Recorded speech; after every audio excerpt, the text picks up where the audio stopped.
Est-ce à dire que les esclaves tombaient du ciel? Il a bien fallu les produire. Il n'y a aucune puissance qui a les ressources, ni politiques, ni économiques, ni technologiques, pour venir sur les côtes africaines, pénétrer à l'intérieur du continent et qui arrive, qui ramasse les gens dans les villages et les amène pour les exporter. Parce que des groupes sociaux africains, des élites africaines ont très bien compris l'avantage qu'ils pouvaient tirer de ce facteur externe qui arrive sur les côtes africaines et servir de relais pour la capture des esclaves, organiser une économie assez efficace qui ne pose aucun problème moral à personne à cette époque. C'est à nous, aujourd'hui, que ça pose des problèmes moraux. Ce carrefour naturel occupe une position stratégique dans le commerce transsaharien. L'existence de ces intermédiaires témoigne d'une autre réalité, plus taboue encore, occultée par cette histoire en noir et blanc. Ce secret bien gardé, c'est que la traite était une pratique répandue au sein même des sociétés africaines, bien avant l'arrivée des Occidentaux et des Arabes, et bien après leur départ. À titre de rappel, le projet de modification de la constitution de la commission d'Abba Diawara en son temps avait fait référence à la charte de Kouroukanfouga dans son préambule, en disant « déterminé à veiller au respect des principes et valeurs énoncés dans la charte adoptée en 1236 à Kouroukanfouga, compatible avec ceux de l'État démocratique républicain ». Donc vous vous rendez compte quand même qu'il y a toute une amalgame à ce niveau-là. Une charte qui va sur la division par classe, une charte qui n'abolit pas l'esclavage mais l'atténue simplement. On a voulu faire croire qu'elle est compatible aux valeurs démocratiques et républicaines. C'est pour montrer le degré d'incompréhension et de méconnaissance du contenu réel de cette charte de Kouroukanfouga. Oui.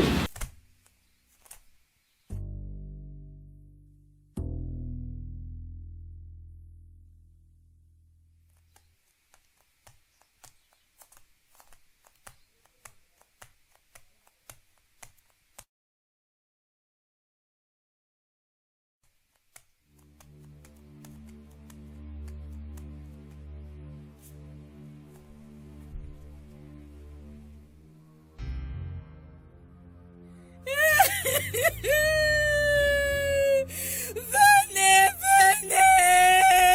Allah.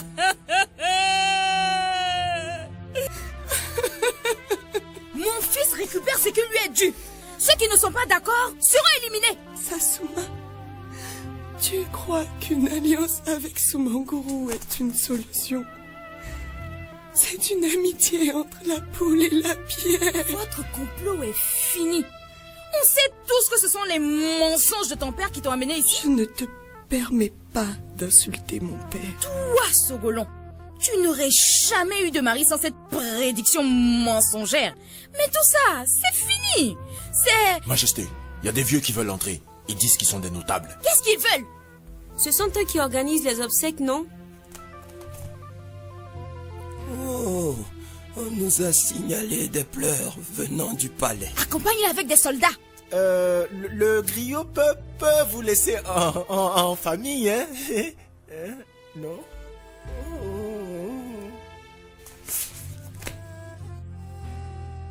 Laissez-le! Laissez-le! Hey! Ton fils est pressé de mourir. Je veux voir le massa.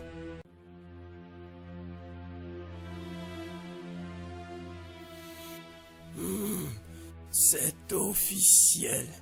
Le Mandé Narek Madan Konaté n'est plus.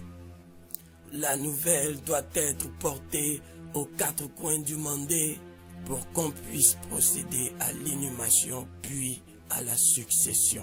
On ne va rien attendre. Dankara sera intronisé tout de suite. Mais, Majesté, ce n'est pas la volonté du roi. Ce n'est pas la volonté du roi, ce n'est pas la volonté du roi.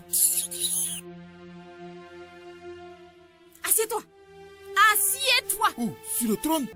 Assieds-toi. Tu es le roi.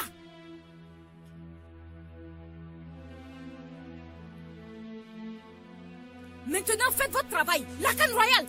Reine Sassouma, le Mandé Massa n'est pas le roi de Niani seulement. Il est le roi de tout le Mandé. Son intronisation se fait par tous les rois.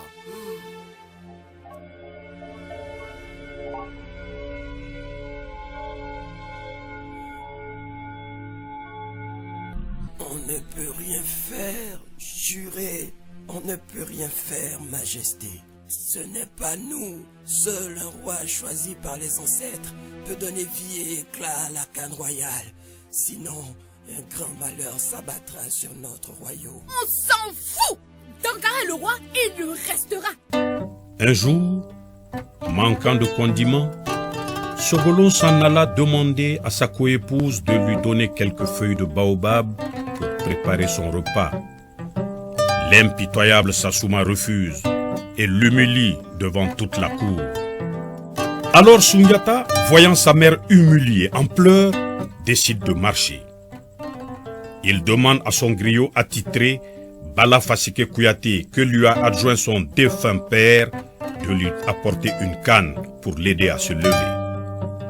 Aucune des cannes apportées ne résiste à son poids et à sa force. Tous se brisent. Après plusieurs tentatives infructueuses, sa mère lui apporte une canne taillée dans du bois de soum-soum.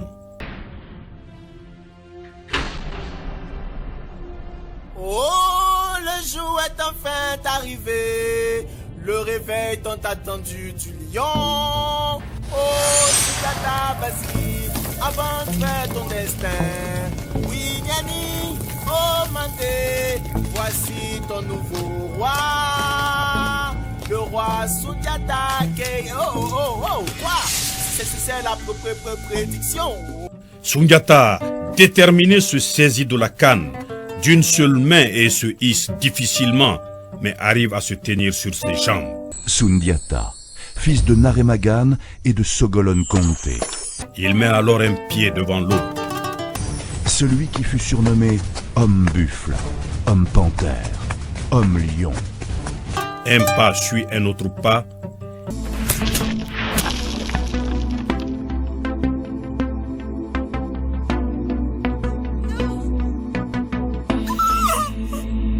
Messieurs, je n'y vois plus rien.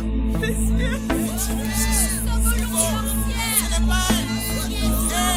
c'est pas la reine. Arrêtez, ce n'est pas elle.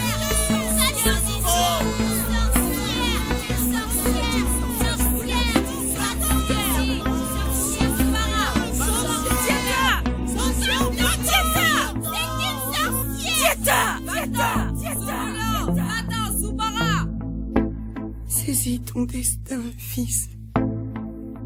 J'ai déjà fait ma route. Sundiata sera bel et bien le futur gardien de la gamme de nos ancêtres.